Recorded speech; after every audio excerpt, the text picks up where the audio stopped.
Ito nga po tayo sa Bad Resort. Ayan po. Interview po tayo ng isang netizen dito. Hi sir. Ay, hello po. Taga saan po kayo? Kami galing pa ng San Antonio. Oo. Nagkayak kang magkakamag-anak, magsuswimming. Kumusta naman po yung ating dinaanan kanina? Ay, maganda wandaan. Walang kalabak-labak. Hindi totoo yan. Mga ilang oras po yung biyahe natin mula dun sa ano? Mula San Antonio, mga 3.5 ho.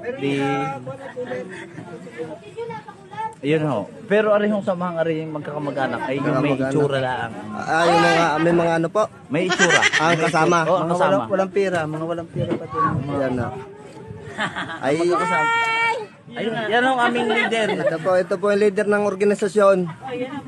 Ito po yan. Ito po yung mga dala nilang pagkain. Ito po yan. Ayan po. Binabaak na ho, kulay puting pakuan. Wala po, utang pa ho yan. Sa Bombay. Ito po yung cottage. Tanga gumala ka roon.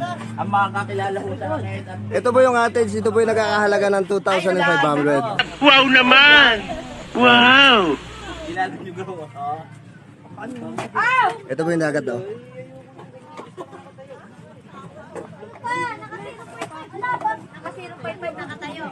Sir, baka pwede pong ma-interview kayo kahit saglit lang.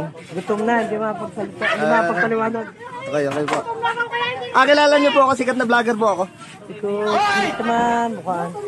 Wala kang cellphone. Wala Wala kang cellphone. Bibihira ho hindi nakakakilala sa akin. Alam. Hindi totoo yan. Bibihira rin lang ho nakakakilala.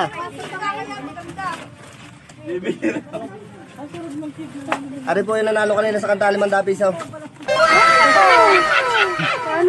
Gusto ko yung malaking premyo. Ayan ho. Yung pangkwenta talo. Ari ho, Rico, tang ina ka. Uuhawin si Justin. Ari ho ang cake na pirat na sa ganda ho ng daan.